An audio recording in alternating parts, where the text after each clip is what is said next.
So I'll I'm just, supposed to use this microphone? yeah, or if you want to sit, stand, I'll just say a few things about the grant first, if that's okay, and introduce you.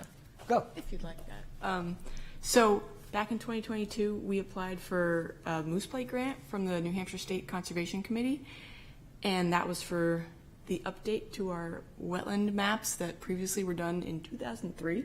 So it's been a while, and we got the grant, and we were able to hire Mark West of West Environmental, who is our prized wetland scientist who was able to go around and verify all the new updates across the city. Huge undertaking, but got it done and it looks great. And so Mark is just going to give us an overview of what he did, his process, how it compares to the old maps, and yeah. Welcome, Mark. Okay, so I'm, my company's in Nottingham, West Environmental. It's just me now. I have a paid intern who helps me out with GIS because I'm more of a office person, field person, not an office person. But I do a variety of work for towns. Just this year, I remapped the prime wetlands for Newmarket that I had done in 2001. So, and there's a lot that's changed with technology, especially LiDAR, and so you can get much more accurate maps. So there are a lot of changes, and I'll walk you through the process of what we did, and we'll, you can answer questions as we go. It's fine unless you guys are on the time. This is just what's in the report. It includes the methodology, results, some photo documentation. I have way more photos than I put in the report. But you know, I like to photo document everything.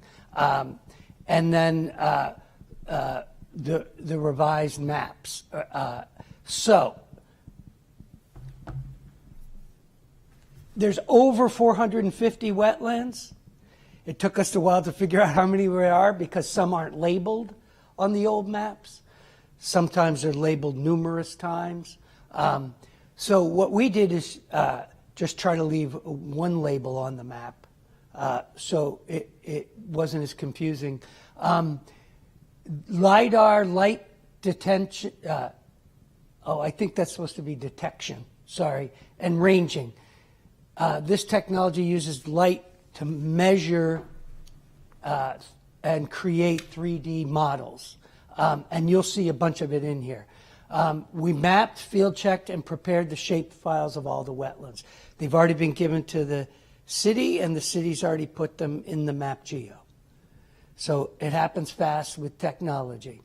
These are what the maps look like when we started this undertaking. You can see all these different numbers and these interior lines.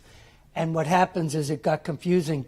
You can kind of see this is a marsh and this is forested, but then you can't tell, is that an upland? And you actually end up having uplands, and it got a little confusing. And one of the things you can see is a line up here, and I'll show you in some other maps. What we did is we made a grid of the city with all the old wetlands that were mapped, and use those to go piece by piece down through the whole city and revise all the maps. We performed reviewing in 2002, 2003, 2002 and 2004 color ortho photos, and the LiDAR is 2019. We did all the field verification from public access locations, whether it's a town-owned property or a city-owned property, or also right on the roadsides and things like that. It represents the most accurate information available, but it is not an on-the-ground wetland delineation. I noticed in the old CLD report they actually had the standards for wetland delineation there in the report, but then after that they said we did not delineate the wetlands. So we'll talk about planning staff utilizes this new mapping for the city's map geo to determine if a project, say they have a parcel here, and they know there's a wetland and there's a buffer coming into, they might want a wetland scientist, but then other parcels where the wetlands are on, they probably make the recommendations. So it's a tool, but the final determination is by a certified wetland scientist. This is our first test case. This is Heritage Ave. This is some examples of what you can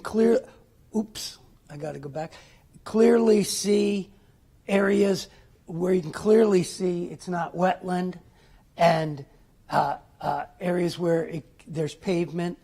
And so one of the things that they did is they overlaid things more, whereas nowadays we directly map it with GIS. So that's what it looks like with the aerial photo, and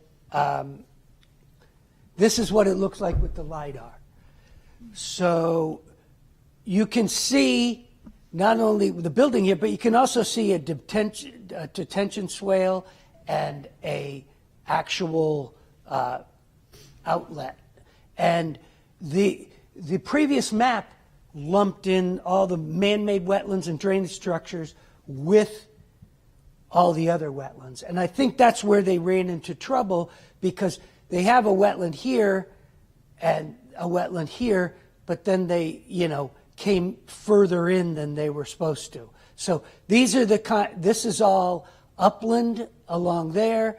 You can see the upland area and the difference. I don't know. I do it so much, I'm used to seeing it, but I think it's pretty evident when you spend time looking at it, what a hill is. It gets a little funky with these buildings, but what a hill is, and that, oops, I'm glad I didn't break anything on that one. There's that. So these are all the changes. Some of these are drainage structures that are overgrown, and Peter indicated to me that if a drainage structure is over 10,000 square feet, it has a buffer.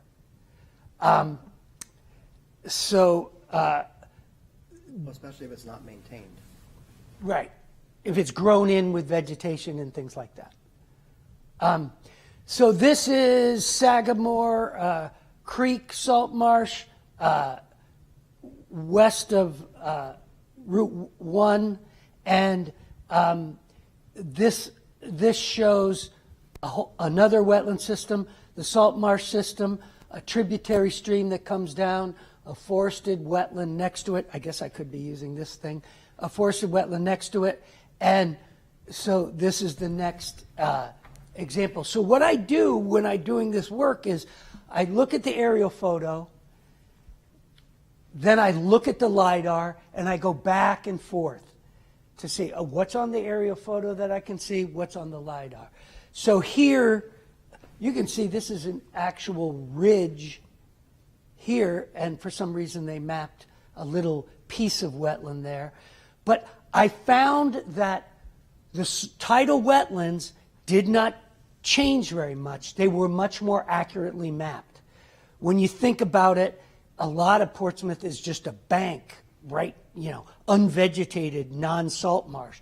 But even where there's salt marshes, I didn't have much in the way of adjustments.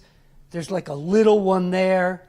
You can tell by the flatness of a salt marsh versus the natural vegetation. But up here, you can see the wetland actually is quite a bit bigger. So those interior blue lines were gone. And then there's an island. And so it gets confusing when you do all this, what's going on. But that's all upland now. She always said it was close. And- She always said it was wrong. Pardon me? Sorry, one of our former conservation commissioners I think, lived in that area, and she was always complained that the Portsmouth map didn't accurately represent the wetland that she knew to be in her backyard. So Well, it's just, yeah. over the years, I talked to Peter about it, but he was okay with if it's a little over mapped because they'd rather be careful sending out people to flag. But this is going to definitely be more accurate, but still not the same as a wetland delineation. So you can also see the ditching system really well in the salt marsh. So LiDAR is very helpful for all these things. This is that original map I had on there with all the 002s, all the labels. And I want to point out here, it didn't change all that much, but this is a sewer line. And so you can see there's actual sewer line going through the wetland in that location, and it shows up here too. And then you have detention structures and things like that. So I said there were over 500 changes. There's probably well over 1,000 changes when you look at the maps and every little piece of change that we made. I tried not to change tiny little things. I tried to just focus on, the clearer things, but it expanded down here. It got smaller there, but then there's an island. It's a piece of upland there, piece of upland there, and then the sewer line there. But between expansion and reduction areas, there are over 500 changes. The map includes 3 maps: expansion, reduction, and the final lines, which I'm going to show you all of them. The new wetland lines are contained in the digital shape files and already been submitted, and they've already been incorporated into the map geo. So now we're going to have some photos, Moose Plate Grant wanted photos, and this is Hodgson Brook, north of Coakley Road. This is obviously not a normal stream channel. It's straight, and the core part of this is mostly intact as far as non-invasive, healthy, but then you get to the edges, you see some Phragmites there, and as you move along, you can actually see Phragmites coming in locations, but the photo is taken from there, and you can see the straight shot from the highway. That poor stream. It's Corps of Engineers designed. So this is my the raw picture of the old wetland boundary, and we see things like this and this, where the previous mapping maybe didn't take into consideration. You guys would know whether there was a wetland permit for something or whether it was more just not as accurately mapped. Our dealership's new. Newer. What'd you say, Pete? Our dealership's newer than 2003, I think, isn't it? That's Toyota. No. That's Chevy. Chevy. Chevy, yeah. No, I think it was a little bit after that, I thought, but maybe not. It was after 2003, I right? thought so, but maybe not. Yeah, I think so. They may have just developed on top of a wetland. So there it is. It was just in the buffer. It was all parking lot. There it is, revised Little to buffer. show the bank of the road, the end of the wetland system with all the revisions. This is an example of where of expansion on the golf course, and we can see this. Let's see if I do this thing. That's 95. That's Greenland 101. Is that what it is? It was the old 101. 33. 33, that's right. And you can see expansion in quite a few places again, based on the LiDAR. And so this is stuff you can just zoom into these overall citywide maps and make maps of all these different sites if you want to see changes and things like that. This is a shot of the Portsmouth Hospital with the wetland complex next to it. And what happens with a lot of these systems, just one of the reasons you guys have buffers for wetlands is to protect the wetland and to protect it from disturbance. Then you get a power line with all the disturbance of that.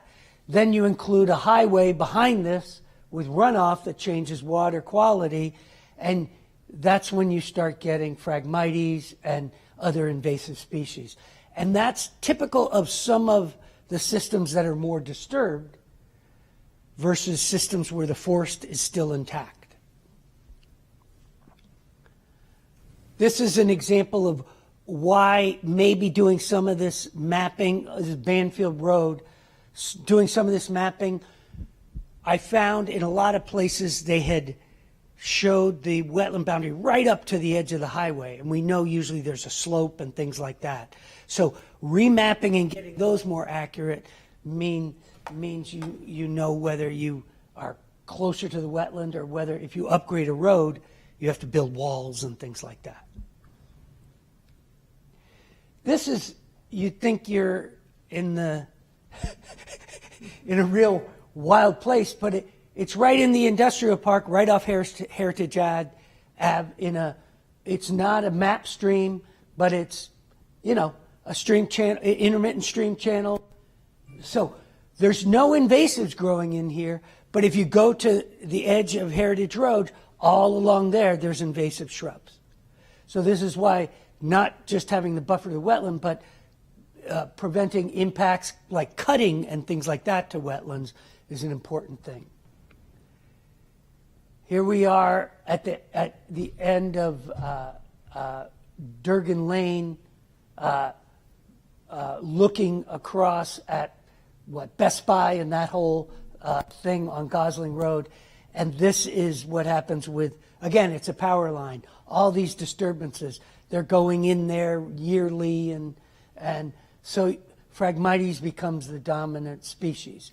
There's still wildlife habitat in these wetlands. There's still functions happening, like water quality renovation and things like that, but they are impacted. This is, I thought, was a good thing just to show you, not that you guys don't already know, that there's a lot of pressure on your resources. Here we are.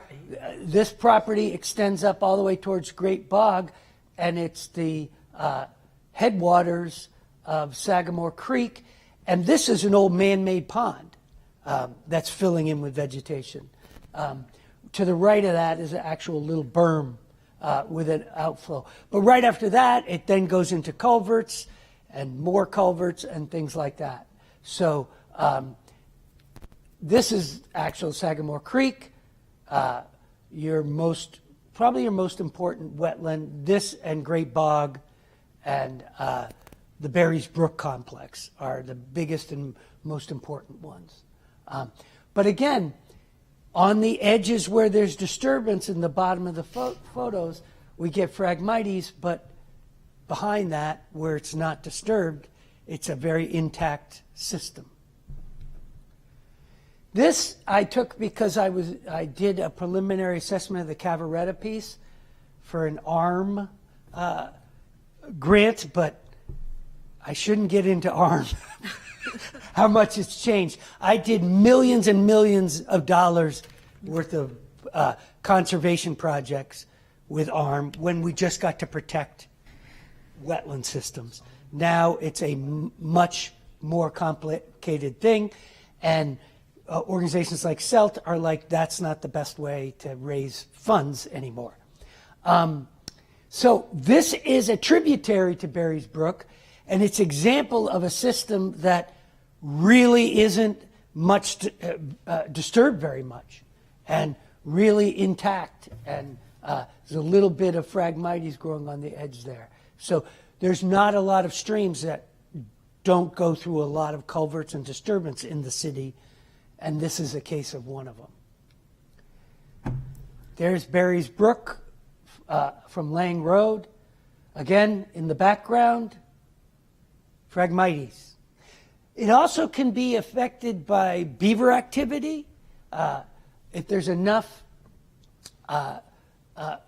damming and then letting flow free and damming and beavers changing hydrology, you get Phragmites. I worked on a project in Rye where we were able to control Phragmites by flooding the wetland.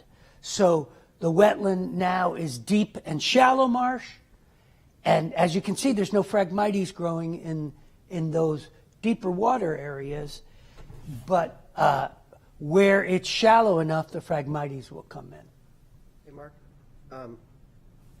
did you take this picture to help you understand the LiDAR? Or is it more? No, I wanted to show you a lot of the important wetlands, and I was in the area doing some checks. Okay. This is another area that I checked my boundary on both, on both sides.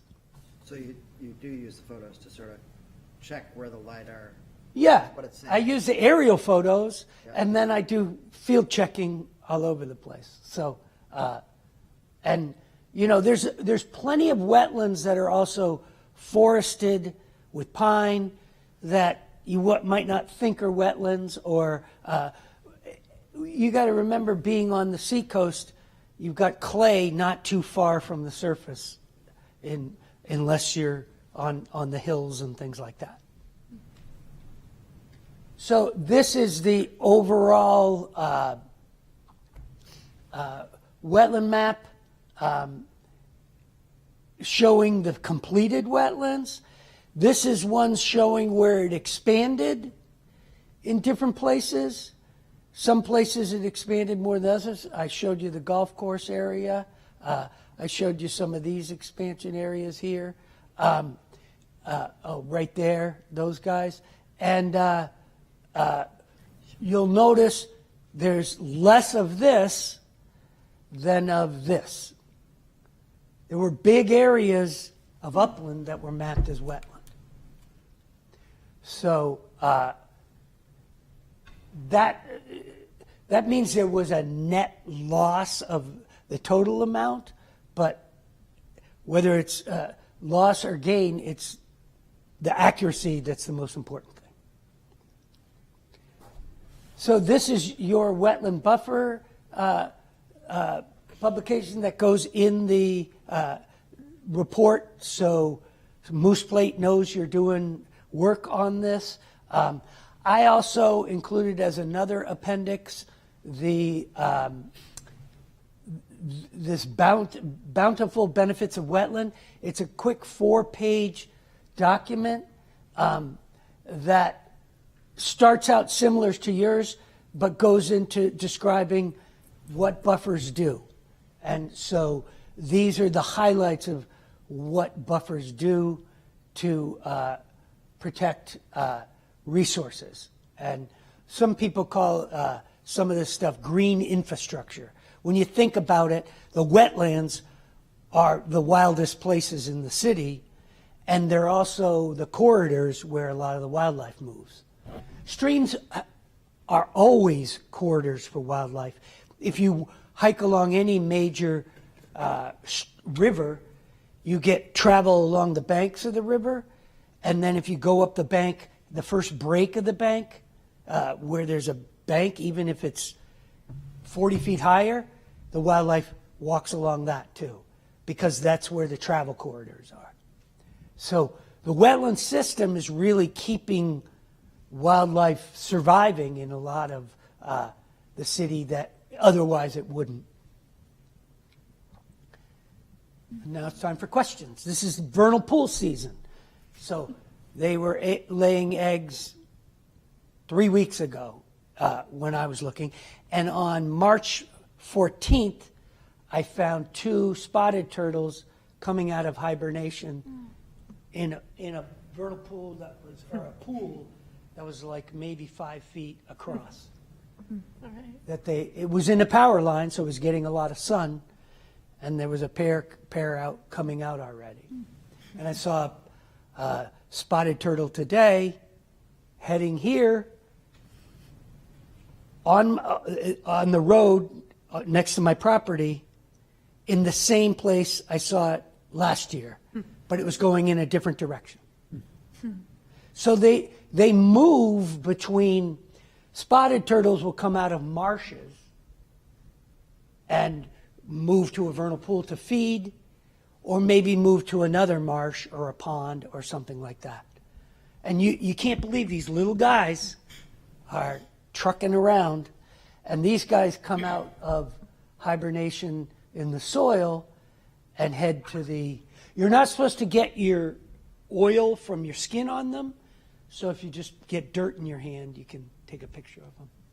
I don't pick up the turtles, though, and take pictures. I leave them alone. That would be stressful for them. So, questions? I was just going to say that Kevin had asked if we could all move a mic closer, because he said down here it's really hard to hear for stuff like that. So, thanks. Go ahead. Sorry, Stuart. Pure curiosity. You found those two salamanders in Portsmouth? No, that's at my house. Okay. And But you have vernal pools in Portsmouth with salamanders. Can you, I mean, it's a side question. Can you explain the impact of disturbances and how they encourage or enable Phragmites to encroach on waterways? A lot of Phragmites issues come from moving soil around that has Phragmites in it. It's actually in Portsmouth on your well site, south of the hospital, Sherburne Station. where your wells are.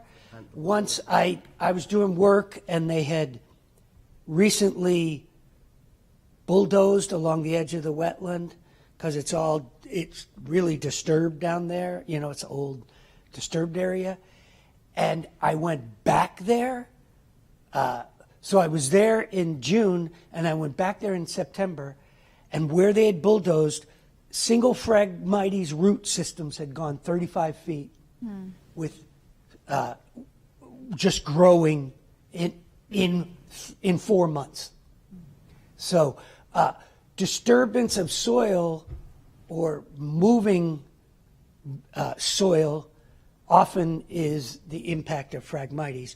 Changes in hydrology also can happen. Like I mentioned, you can have a beaver pond and then it got drained, and all of a sudden there's sort of this opportunity for this species to take advantage. And then along the edges of forest and wet, you get disturbance that things, if you disturb in the wetland, you get things like purple loosestrife and other species.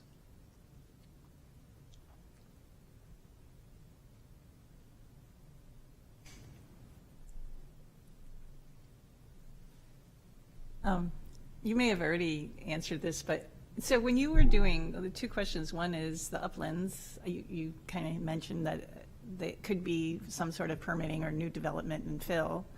I don't know if you saw a trend in ground truth those for the comparison of all those uplands that used to be mapped as wetlands. And then the other one is with your ground truthing, did you have any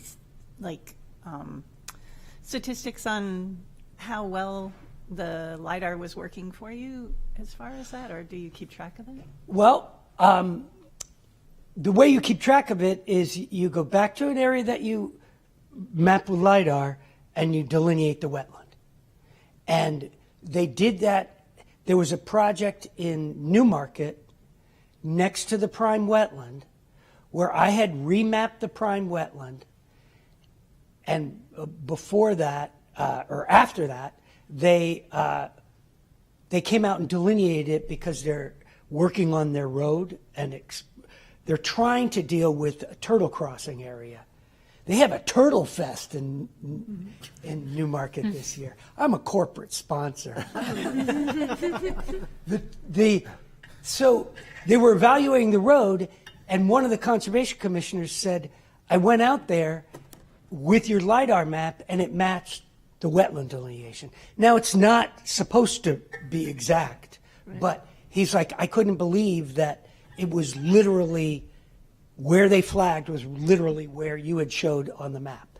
So In some places, it's really clear. In other places where there's a broad transition, in things like wet meadows, okay? So you have a marsh, and then next to it you have a field, and it's not a ditch, and it keeps going, and eventually there's upland, but where that wetland boundary is harder to tell because you don't see it as well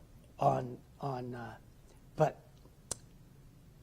typically if you have those mounds and things like that, you can sort of see the difference.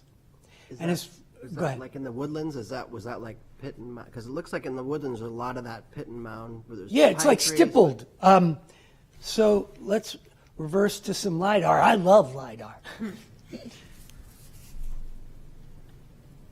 So we'll look at, so these are all like shrubs and things like that. That's smooth, that's the upland, and you can see the ridge. I was considering, I almost touched the thing, considering pulling that out, but it wasn't clear enough and I can't get in there to look at it. So I left it in. What I decided is if they've got a wetland boundary, unless I have good evidence that it wasn't wetland, I'm not going to just change it if I can't see it, but they probably couldn't access it either. But so you may have trees and shrub habitat, and but if you get to places where there's actually water, we can see the ditching system. We can see the freshwater ditching system here. But this was at a lower elevation, and I also looked at these are the harder ones, okay? It's hard to tell exactly where that's going. But when you look at this, you can see that's a forested wetland. You can see it's similar. There may be a little island of upland there, but we're not worried about pulling out everything like that. I'm trying to see if I have a water site here. These are mostly forested wetlands. You can see stream channels. That stream channel I took a picture of in the forest was right there. It's eventually going to get into some sort of drainage system.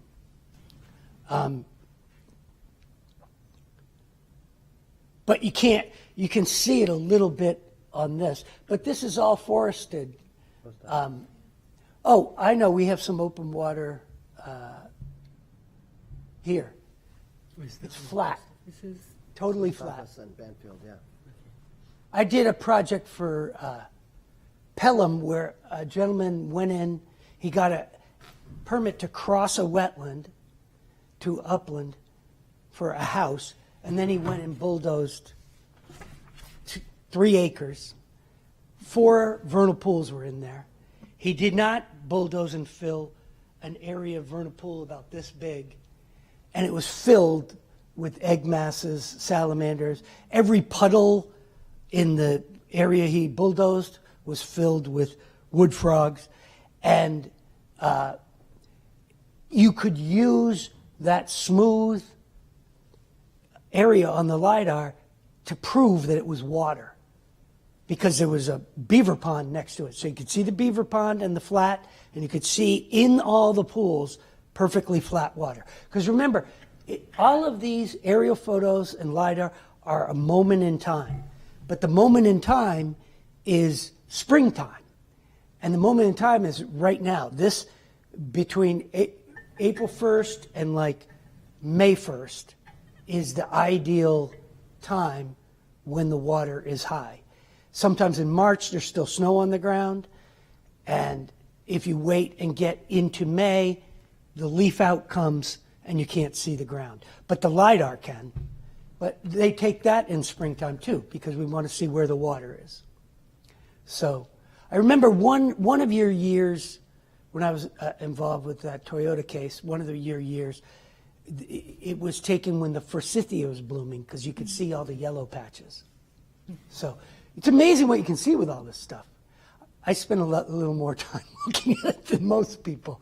But it's very, I would say anyone, after they looked at enough things, can see the higher ground and can see the detention basin and all that stuff. So it just takes practice. Okay. Do you have a second question?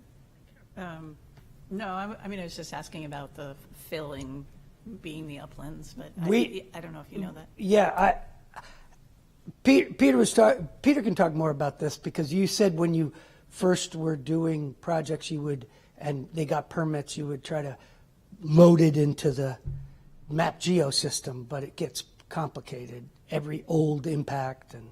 Yeah, we tried to get the GIS coordinator to add it, and part of the problem is that some of the surveyors complain because they're proprietary surveys, and we're copying it into our system. And so we haven't overcome that legal sort of hurdle in terms of whether we have the right to do that or not, and getting the time from the public works guys to do the actual delineating, the mapping. Right. It's a little bit of a challenge, but we tried, on big ones, we try to get it input in there so we adjust the boundaries where they're not accurate on here. Yeah, and things are changing over time, and that's why it was 20 years, and there was a lot of change. I would expect, who knows, they may develop some new technology, that's even more accurate than this, but in 20 years you may want to look at it again, especially the coastal, where sea level rise is changing. I mean, doing a lot of salt marsh work, you can go out. I did a project where we mapped, it was an old wooden pole power line through the Hampton Seabrook Marsh, all the way through it. And I had to do a rare plant species survey and hike the whole thing. And where there are these islands in the salt marsh, and you have a super gradual transition, there would sometimes be 40 feet of dead trees along the edge of the salt marsh, just with 6 inches of change, over the past, because, and then we know it's eroding in a lot of other places.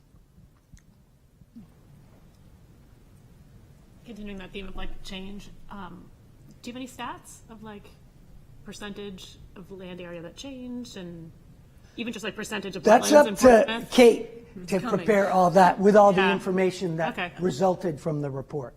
Yeah, even just how many acres of wetland in Portsmouth currently, and percentage of Yeah, Portsmouth in wetland. the previous report, there was 3,539, I think was the number, of acres. So it's going to be lower than that, but it also may be calculated more accurately than back then. Yeah, I think that's the big difference. It's Yeah, more accurate with the LiDAR than with the aerial photos and yeah. interpretation that way. But you could actually calculate how many wetlands grew, how many wetlands shrunk, what the acreage is, all that stuff. That's Kate's project. Data. Yeah. Is there a prevailing reason for the reductions that you found? Was it just sort of they were mislabeled? Or? It was accuracy. It was areas where on just an aerial photo without LiDAR, if it's got some pine sprinkled in it, they may have just taken these big areas and said, well, it must be upland. So there's that kind of area where things like the Atlantic white cedar swamps show up differently on an aerial photo. But the LiDAR is much better at finding all these things. So I don't think we just, I think it's, the wetlands were always there. They just weren't mapped as accurately. Okay. Would it be fair to say that it's going to be hard to tell if anything really grew or shrunk because it was probably inaccurately documented? Yeah, before? I don't think It's not the like wetlands. when you're talking He about. can't hear you back. Sorry. Do you want me to say that again? Sure. Oh, it's okay. I don't know. Sorry. Not for me. I think it's for the. For the recording. That's what I for the meant. recording. Okay. Yeah, okay. The question was just whether, or I guess I was thinking aloud, it seems that it's hard to tell if there was really any growth or shrinkage. It's more that maybe the first measurements were inaccurate. So maybe things did grow and maybe they did shrink, but that's not really what this study or these changes are about. Yeah, but there's definitely going to be growth and change over time in all kinds of systems. One thing that happened when we were doing the prime wetland work is in the original inventory, they had used old soils map, and they even say it in the 2000, but those old soil maps were from the 80s. Mm-hmm. And the fourth largest wetland in the city is between 95 and Pease, the southern end of Pease. And that was a small wetland, but beavers had come in there and created these huge marshes that had never been mapped.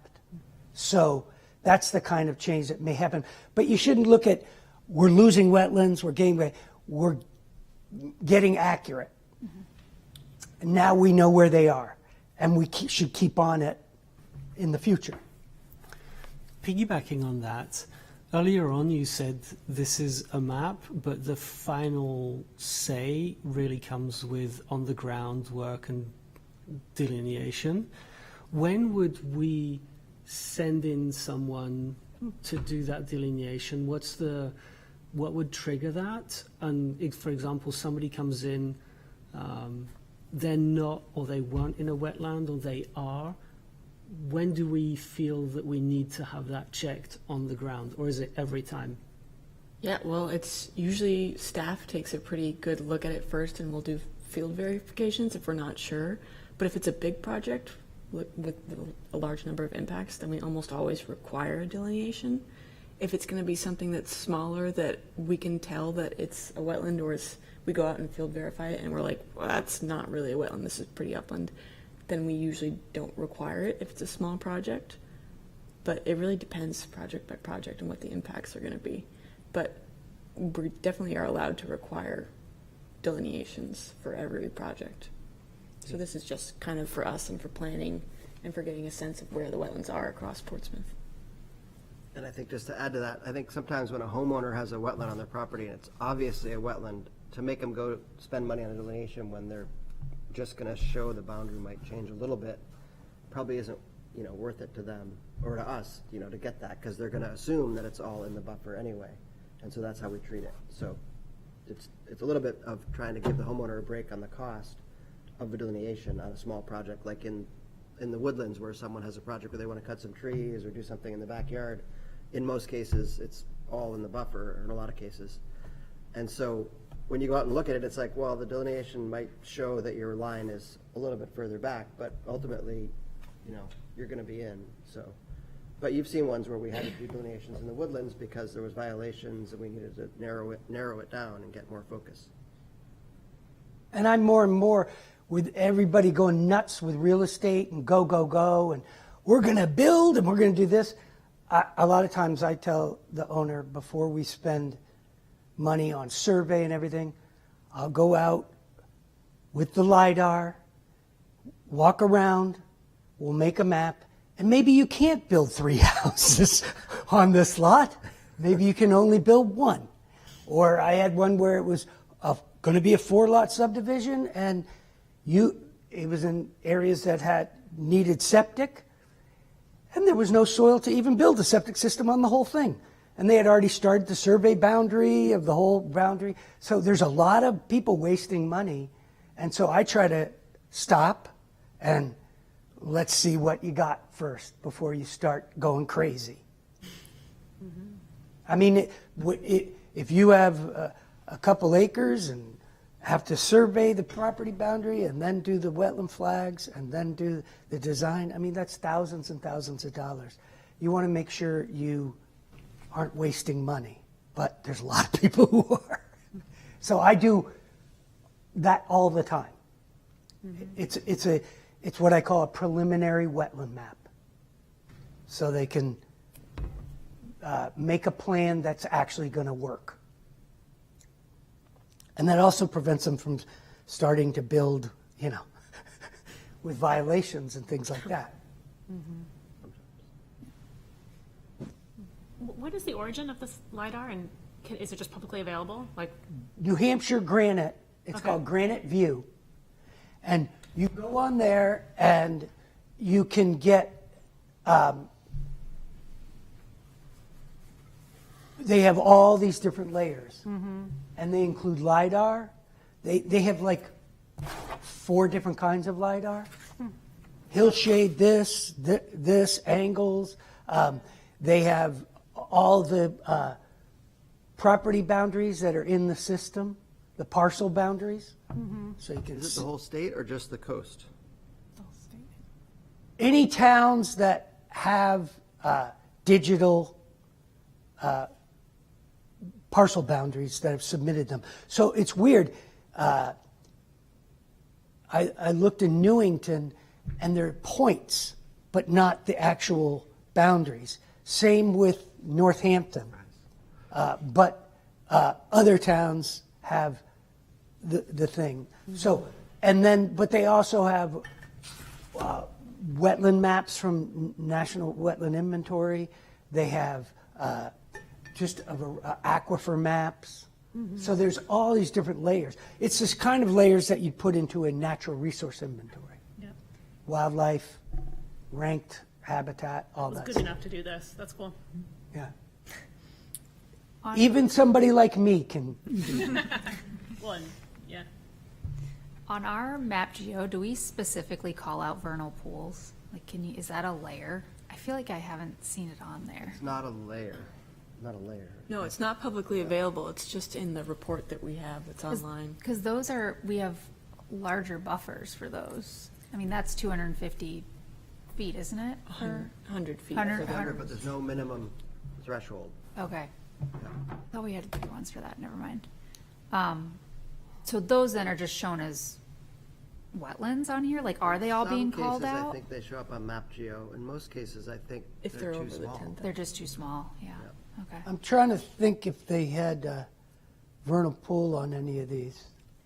I thought there might be one sneaking on one. There is one behind your house, right? Yeah, and I think it shows up on there, but in my Yeah. head, I was thinking that the buffer was bigger, but I apologize. The Corps of I was wrong on that. Engineers, if you have a project that impacts wetland, that triggers the Corps of Engineers, they want to do, in addition to the 100-foot buffer, they do a 300-foot buffer.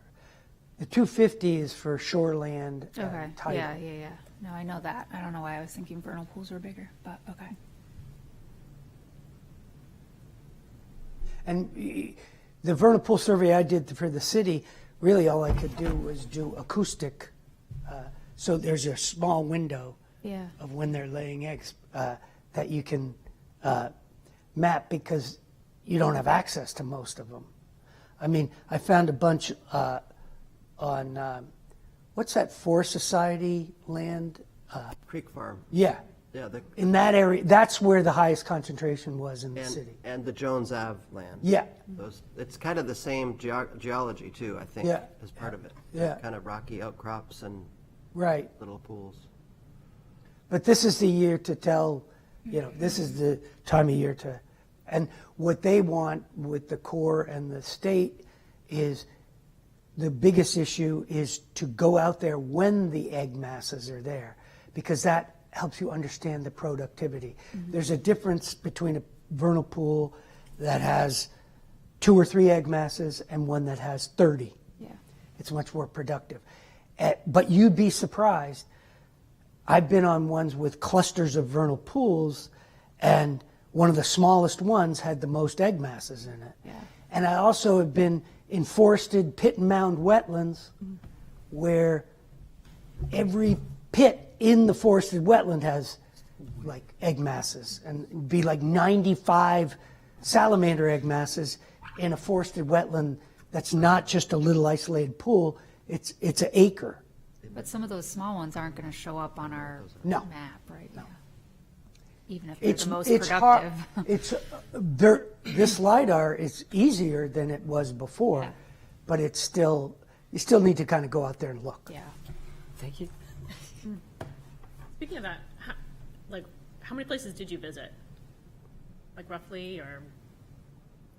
And I how was it probably distributed? could talk more about the hours or the number of days that I was in the Yeah. field.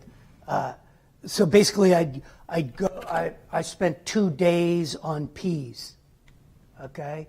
Then so every part of town, I would go from space to space to be efficient. And I don't know, I probably did like 9 days of field work.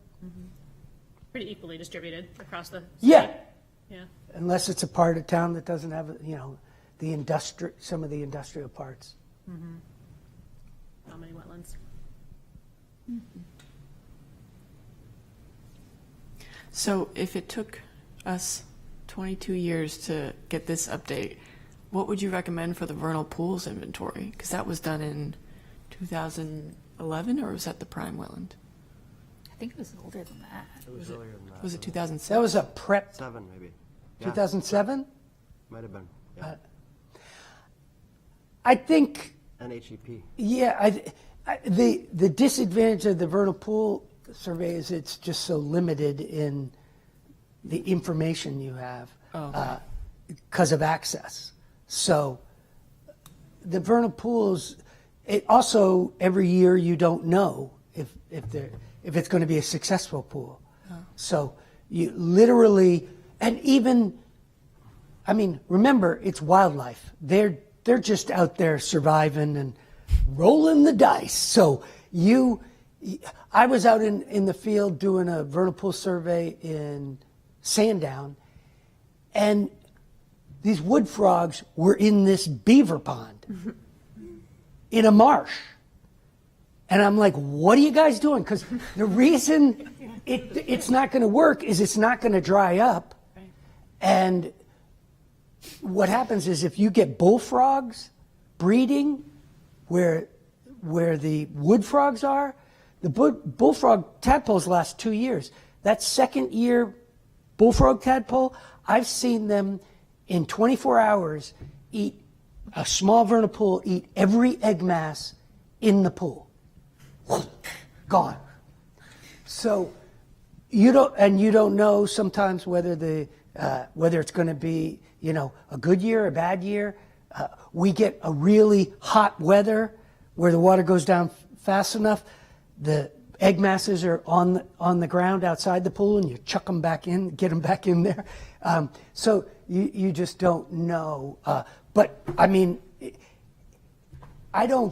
I think they're very dependent on climate to the point where it's really hard to tell whether it'll change. If it changes, you might not have the exact, reason it changed. But that's why we call things like mother pools. So if you have a cluster of pools, but one of them is 4 feet deep and the rest of them are 2 feet deep, that pool with the 4 feet deep is where they'll always be successful. And you also can get pools that don't totally dry up. I did a project in Newington with a huge vernal pool that I kayaked in to do the egg mass survey. And the consultant for Eversource, where they were building an upgraded power line, said it didn't totally dry up. But because I had been out there and it was town of Newington land, I was like, you can't get away with saying it's not a vernal pool if it had all the critters in it. So it's based on what is happening in that pool. And a lot of it is aquatic insects. The fairy shrimp, but also caddisfly. So there are all these secondaries. So you can do vernal pools all the way till July. But if some vernal pools have a lot more egg masses and indicator species, 1 year, does that mean that they're always going to be like that? Like, If they're the deeper pool, they probably will. yeah, okay. So they're incredibly variable. I was in Groton, Massachusetts, where a vernal pool was 12 feet deep, and it still dried up. But that's like off the charts. But those are the ones that the Blandings turtles were coming to. So the Blandings and Spotteds, they come to the pools and eat the egg masses too. You think they're like, the vernal pools are like giant bio-creators of biomass. That's why one of the functions of wetlands is production export. Whether what happens in the vernal pool or the wetland gets exported into wildlife or other things. So they're a wildlife exporter.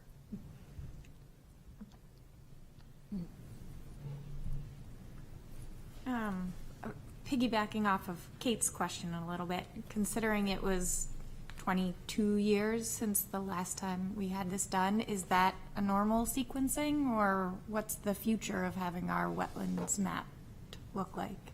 You're the only town I know that's mapped all the wetlands.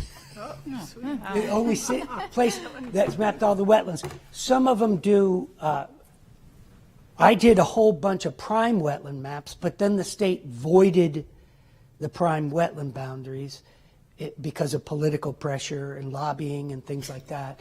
And so you can't, the state will no longer do prime wetlands for buffers, but they will protect the prime wetlands. So you still can designate prime wetlands.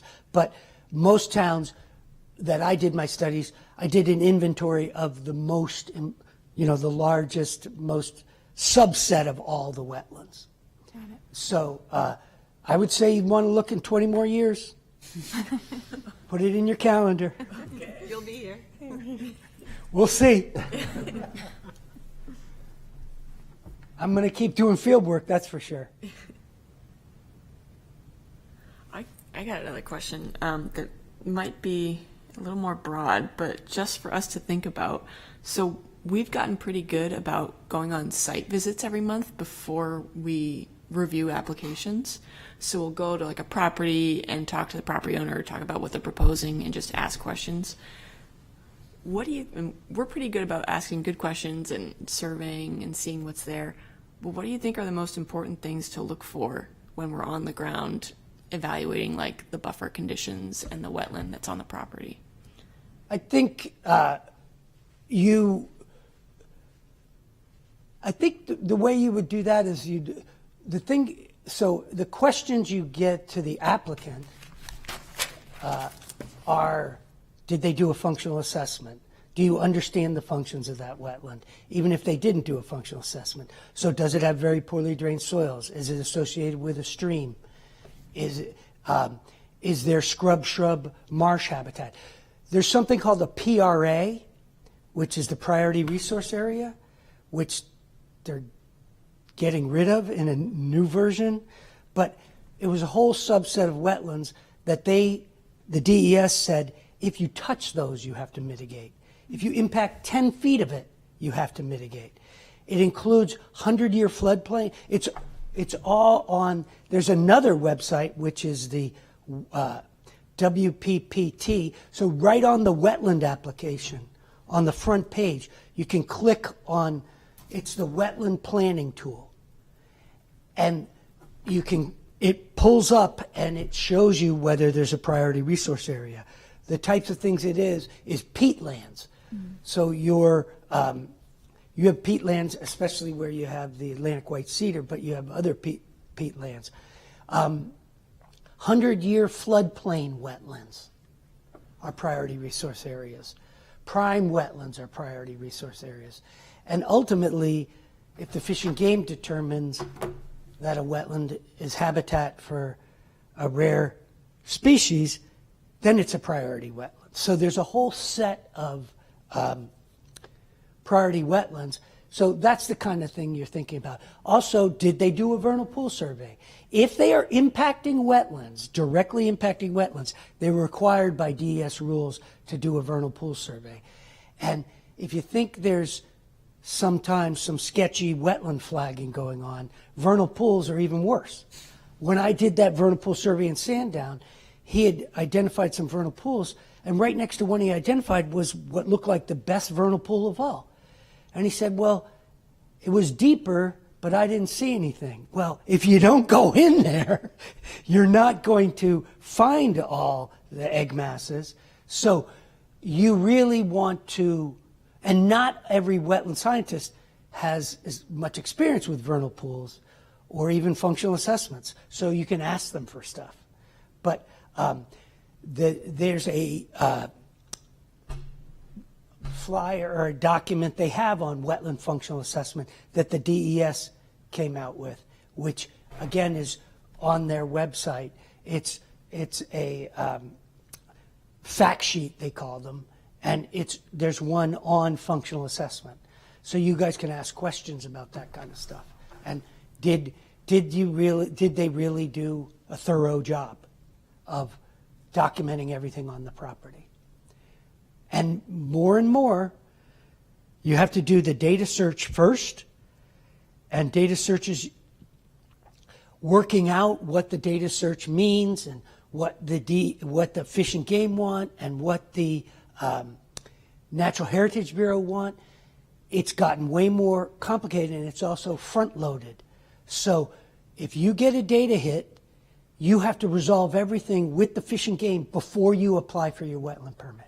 You used to do it during the permitting process, but they switched it to the upfront.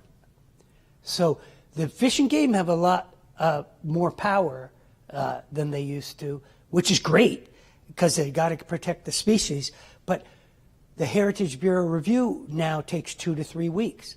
So that's what I do the minute I know I have to do an application, because 2 to 3 weeks to get the answer, then 2 to 3 weeks or a month to sort everything out with the Fish and Game, and then you can apply for your wetland permit. And everybody's like, we need to get building right away. So there's a lot of unhappy people about all that. And there's also a lot of people who don't want to do wetland permits anymore because they're so complicated. There's a lot of rules, and they ask for a lot of RFMIs. You guys probably have seen that. Yes. So a lot of people said, Sorry, RFMI? request for more information. And the Fish and Game has their own request for more information, but it has a different name. Yeah. So it's good because they're really protecting the resources, especially on the seacoast. Those applications have become like, for a house, addition, it can be a 70-page application. Good for business, right? If you want to do that. There's quite a few people who just said, forget it. And so I have a backlog of that kind of stuff. So 2 questions to clarify. A vernal pool is defined by the fact that it's intermittent, not by the fact that there's wildlife in it. it's defined by both those things. It has to have a certain number of primary or secondary species using it, and it has to dry out such that there's no fish in it. But I don't have to go back to every pool to see if it dries up. I rely on the wildlife in it. Okay. And so a vernal pool is a wetland, or it is not a wetland? It is it's a only a wetland. wetland if there's wildlife in it. No. So it's only a vernal pool if there's wildlife in it. Okay. Vernal pools have to have hydric soils, vegetation, and hydrology. And that violation in Pelham, the wetland scientist wrote a report where he said he flagged the areas, and then he went on a site walk with the developer, which I can't believe he put it in the report, and he removed the flags because there was no vegetation growing in it. The reason there's no vegetation growing in a vernal pool is because it's flooded so long, limited vegetation grows. So his report actually proved that there were vernal pools. And so you don't have to have vegetation if you're in a vernal pool, but you have to have hydrology and hydric soils.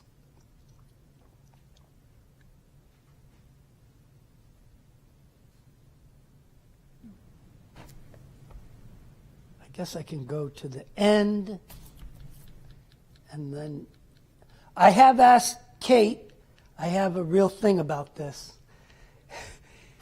to, when you're using zoomed in maps in the future, don't hatch or have a solid color. Just have the outline. So, because if I was reviewing it, I want to see what's underneath. And when I once got asked to review a prime wetland study for designation, they had done the study and it was a couple years later, they hadn't actually designated. And a company had used opaque, I mean, it was worse than this. It was solid color. So you couldn't, I said, I can't tell you whether any of these vernal pools are, prime wetlands are accurate because of the way they did the map. Because they hid the wetland. And it turns out those prime wetland boundaries got approved, and they are, I was in one site where I'm 220 feet from the prime wetland boundary, and it says I'm in the wetland. So, you want to be able to see everything because it helps you understand it. But on a big overall map, it's fine. It doesn't get me too stressed out. So what's your advice if we see an application that has done all that it's supposed to do, had a wetland scientist come out and flag everything, but we just sort of suspect like something that what happened in Pelham is going on here? Like this seems like it needs another look. I mean, what?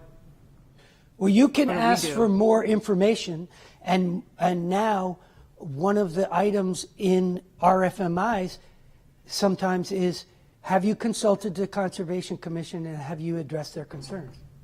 So you have the power to request, I have a question about this boundary, were there hydric soils? You can actually ask people to do a data form, which means they do a plot where they look at the plant community and the soils to determine if it's a wetland or not. So say you were along a boundary where you said, well, it looks like there's a lot of red maple trees up here, and I'm seeing some cinnamon fern and some sedge species.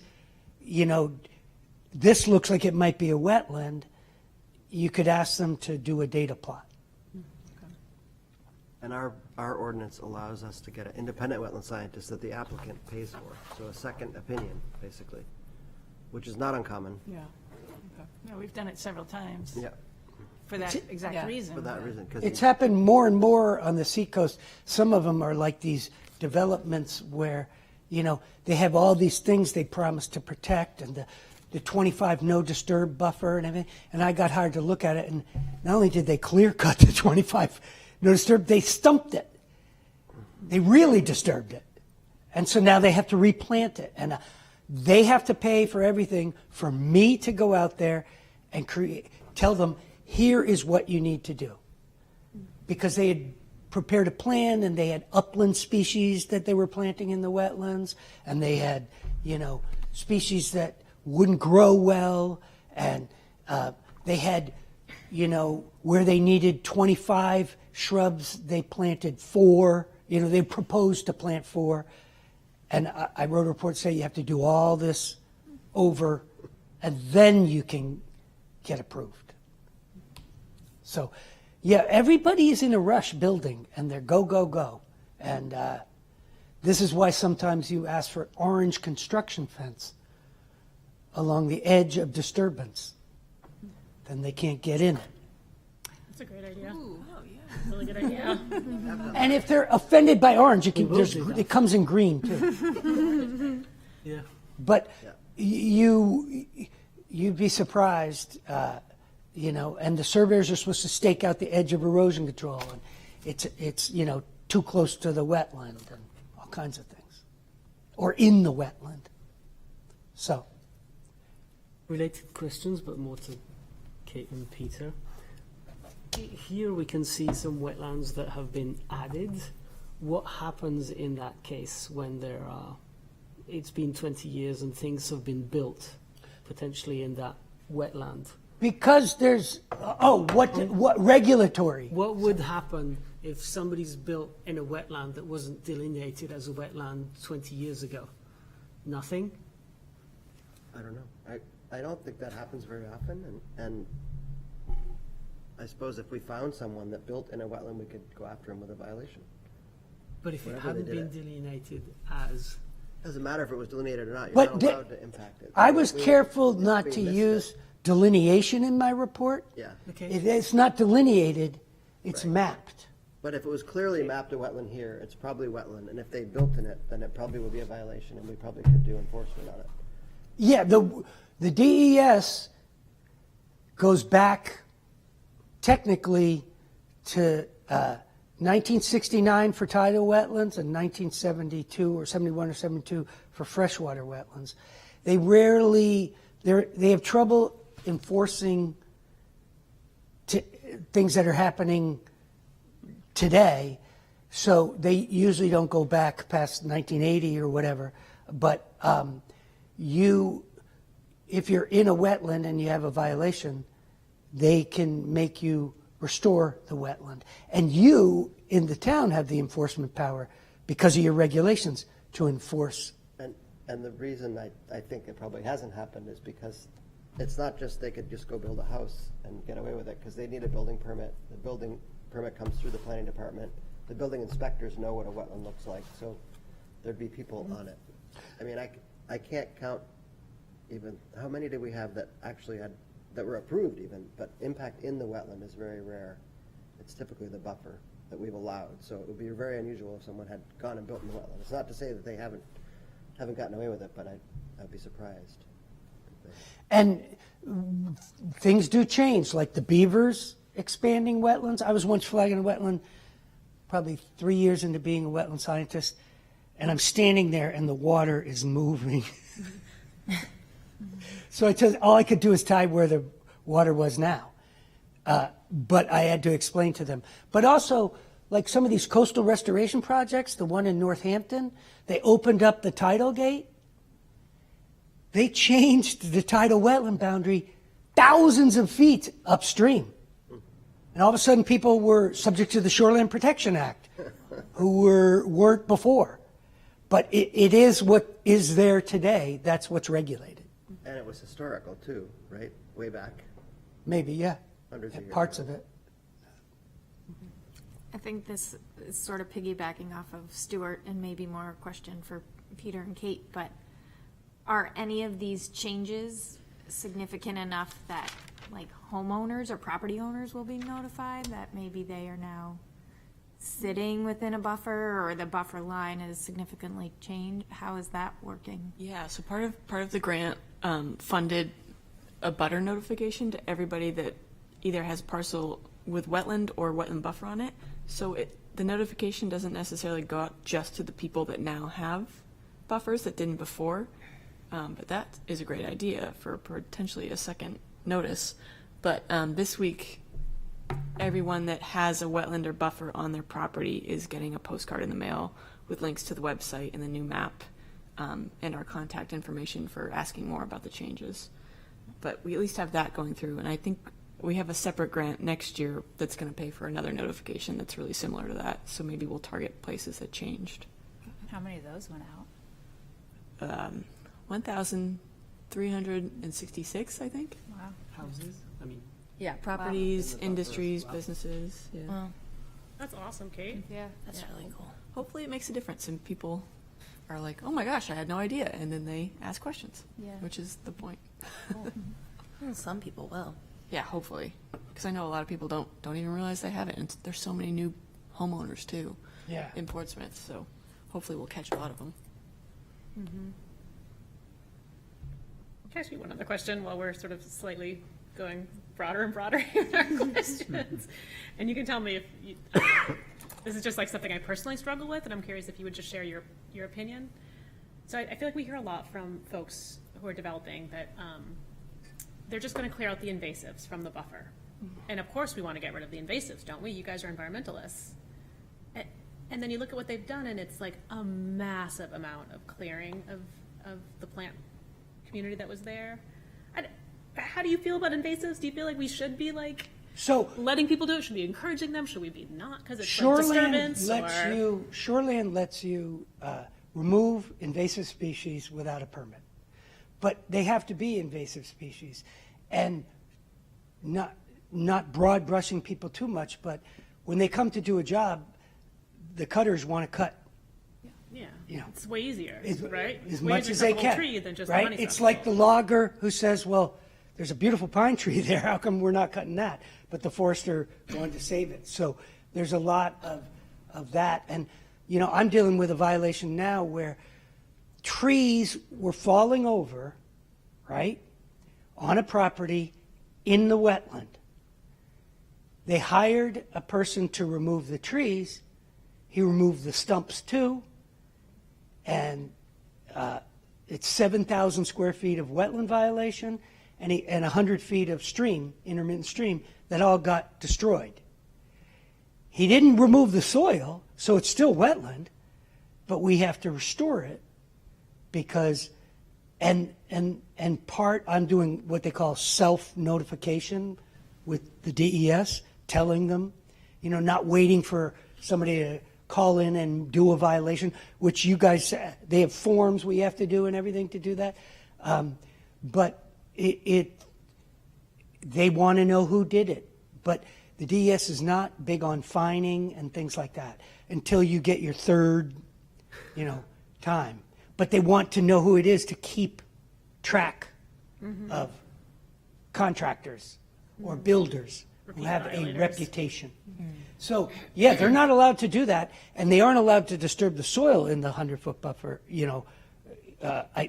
What is your buffer? Your buffer has partly no disturb areas too? 25 foot. Yeah. So they can't disturb the soil in that. In the whole 100 without a permit, but yeah, Yeah. 25 foot is usually. So, Yep. so, you know, it has to do with, there's plenty of contractors who, you know, Don't follow that. don't do that. But it is an interesting question. If you want to Yeah. make an area free of invasives and you just go and cut the invasives and then plant it, aren't you going to end up with those invasives back again? Like, how do you actually get the invasives to get out of there? It depends on the species and all kinds of things like that. And some people, you know, use chemicals or can do treatments where you just treat it. It depends on how bad the infestation is. It depends on what, you know, what's nearby. And this is why the DES also wants to know where that you're using clean fill and things like that in projects. So basically, you're saying that we have to let them cut invasives because that's the state rule, is that they're allowed to cut invasives, Well, we allow it too. and we allow it. But it sounds like they can't disturb the soil, so they can So they just stump uproot it, or them, just they like, or just, not stump it, yeah, which. leave it. But, I mean, the state requires a plan to do it, and we have not really said, you know, tell us exactly which trees what you're gonna take out, which doesn't the state kind of look for that, or do they just, In the shoreland, yeah, in the 50 to 100 woodland buffer, and in the shoreland 50-foot buffer. but do we require that? Depends on the project. We have plenty of I projects did. where we have planting plans and removal plans. And but whatever exactly, tell us what you're Some gonna that remove, they- because they always push back when we do that. when we Some say- that have just, we've said they're going to remove the invasives and we're probably not as careful. Yeah. I think it depends on the project. You know how there's training for, what is it, Green Snow Pro? Hmm. Is there anything like that for contractors or landscapers with regards to removing invasive species? Probably is. I don't know of any, but Like I a wouldn't, I wouldn't be, certification or I'd be surprised something? if there wasn't. Some kind of them are more courses. like educated than others, like Mikeham's company. Yeah. He Yeah, he he's does a great. lot of that, but there's plenty of them who just, if they find some, you know, or And they don't get in trouble. The homeowner gets in trouble, not the contractor. I mean, they do try to keep track of the contractors that get a reputation, but ultimately, if they're going to sue someone and it doesn't, you know, deal with an enforcement, it's the homeowner. Yeah, So- because I would love to be able to, you know, how we say with Snow Pro, like, we recommend that they use someone off that Yeah. list, and if we could do Yeah. something similar for invasive species removal, but it sounds like the state I doesn't think have a there- program like that. I think Dover, Ted Jankowski was telling me that Dover, I think, is doing some kind of workshops and things like that to try to train people in NOFA at least. Yeah. But, I don't know.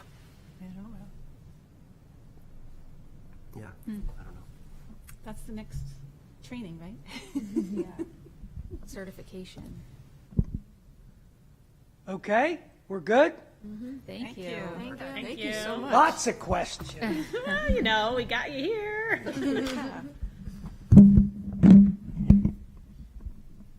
Great. So, like Mark said earlier, the new map is up on MapGeo, so if you turn on the wetlands layer under themes, you should be able to see the new outline and the 100-foot buffer. And we also have a big map that we can send you that's a PDF, and we also have the maps that show what was lost or redacted from the wetlands and what was added. So I can send those out to everybody just so you can get a good idea of what neighborhoods were hit with different things. And I can send you sort of a mock-up of the postcards that we're sending out too, if anyone's interested. But, yeah, Talia. Do you have like a map that shows both on the same map? Like both the old and the new, so that we can. Oh, yeah, we can do that. I can make that and send it around too. That would be great. Yeah. Yeah, that would be very helpful, I think. Yeah, Just and like, hopefully it'll It be. has the old and the change, it just doesn't have both changes.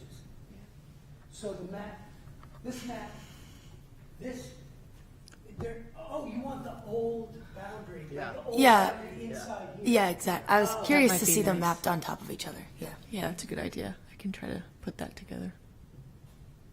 Okay. Great, thank you. Thank you very much, Mark. Appreciate it. All right. Any other questions? Are you doing a little like, I mean, I know you did the flyer, but is there like a little blog or I don't know, just like something like, hey, big release? Yep. So we posted in the city newsletter, which goes out to, I think, over 4,000 residents. That went out Monday, and it's going to go out again on next Monday. And then we're updating our Concom webpage with a little like news blast blurb, Nice. and adding some new links there, updating the maps. And there is a wetland buffer information page that's off of the Concom page that has the old map on it. And I think it'd be nice to keep the old map up, but then also include the new map so people can flip back and forth. Because I'm not sure if we'll necessarily publicly post the change maps. So Maybe the data. about what yeah, changed. maybe just the percentage of Although it might be change. confusing for people. Yeah, but Why? I think, yeah, a big disclaimer of this whole project is that it's not necessarily wetlands that grew or expanded, Right. or wetlands that shrunk. It's that it was just really inaccurate before, or we didn't catch certain things. So Technology has changed and yeah. A lot easier. Yeah, the LiDAR is pretty sweet. Yeah, if you guys have ever been on New Hampshire Granite, you can get LiDAR maps like that. And 2021 was the last one that they did, but they're doing it 24. I think UNH is posting it soon. But that's 1 meter resolution, so you can like really zoom in. So it's really Yeah. nice if you want to take a look. Yeah. But yeah. It's pretty cool. I was going to say the other, and you probably already thought of this, but the other big disclaimer is this is not, you still have to delineate your wetlands. I don't know if you have that like all over the place, but that would be. Right. Well, I'm hopefully. just looking at the map, and there's vernal pool that I walk past every day, and it's not on Yeah. there. Yeah. I'm like, this is like, yeah. So clearly, Yeah, but There's still some- we've had all the almost every property here has come in for a permit, so we've got delineations, and we do, because that's a tricky area yeah. in there, so we Where always is- make a where bit is of that, Stuart? delineation. Sorry, Where is that it's part of the map? That little on the walkway. small walkway, the cut through towards Little Harbour School. Oh, yeah, Yeah. yeah. And it's like Oh, wet. yeah. Yeah. It goes way in. Is it vernal Yeah, pools? Is it's- there peepers in there? Sorry, Is there peepers in there? You hear them? I'm not there long enough, but I feel like check. they're- I'll Recently. definitely, Maybe at I'll night, definitely yeah. walk in there. And, Yeah, and look. do it in the evening, Yeah. like tonight, Yeah. or night like Yeah, this, yeah. Because they're out pretty strong. Well, I think they're still out. They seem to be out. Yeah. Lynn, what's We're your? done. Come on That's- in. We're done. Almost done. That's a good point too, though, because for public layers, we have the wetland and the buffer and our FEMA floodplains. And we have in our file system a map of the vernal pool inventory from back then, but we don't have like a shapefile version that you can put on GIS or onto MapGeo.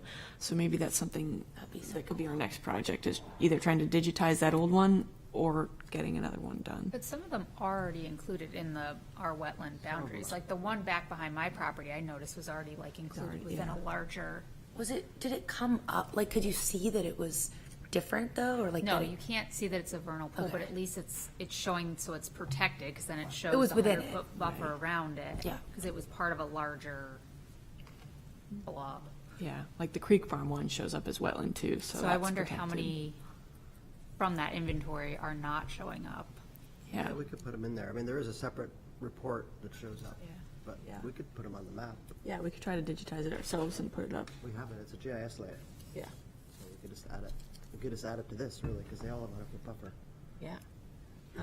And then But before, we- that doesn't- the problem is it's not comprehensive, because it's so hard to find them. Yeah, that's what it They're not a sounded lot of them on like. private property, and change, yeah.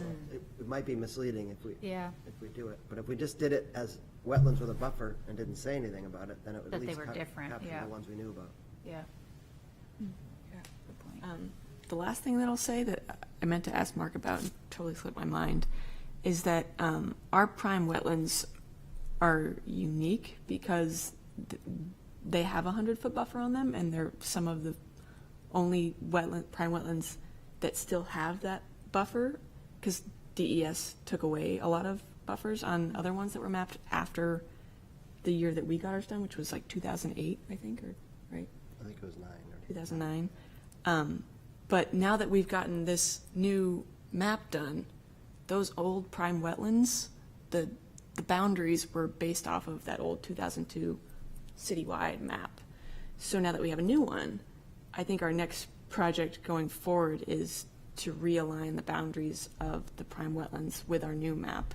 Submit that to DES, and it has to get state approval to be reconsidered as prime wetlands. But I don't think updating them will affect the buffers that they have. So we should still have the 100-foot buffers on them. There'll still be the delineation in the field. Yeah, right. So, but that might be a next step too, is prime and vernal pools. Yeah. I was just going to add, because when you guys are talking about the LiDAR and asking questions about the accuracy and how it's really, really great right now, I know that I have a friend that uses the LiDAR for old growth forests now, with the most recent LiDAR up in Maine and parts of New Hampshire. And so they can get down to that detail of looking at the trees and the sizes of the trees. And it would be cool for us to be able to use it for like enforcement of whether or not somebody cut down trees and how big they were, because you can't really tell that from the aerial photos or the aerial views. So I wonder if that might be possible. For us to at least try it, and see, or try it and ground truth it a little or something. Yeah, it'd be kind of cool. I've Add never that to the tried, list. but played around with MapGeo. There is a annual aerial photo, so Yeah. depending on where it was It's a taken, great resource. that's already a good reason Sometimes to you try. can't zoom in far enough though to really, Yeah. A bush or a tree, or but it does, it's a good starting place. Yeah. it's cool information. Yeah, it's really nice. Okay. Well, if that's it, then we will see you all for sidewalks in a few weeks. Thank you. Thank you.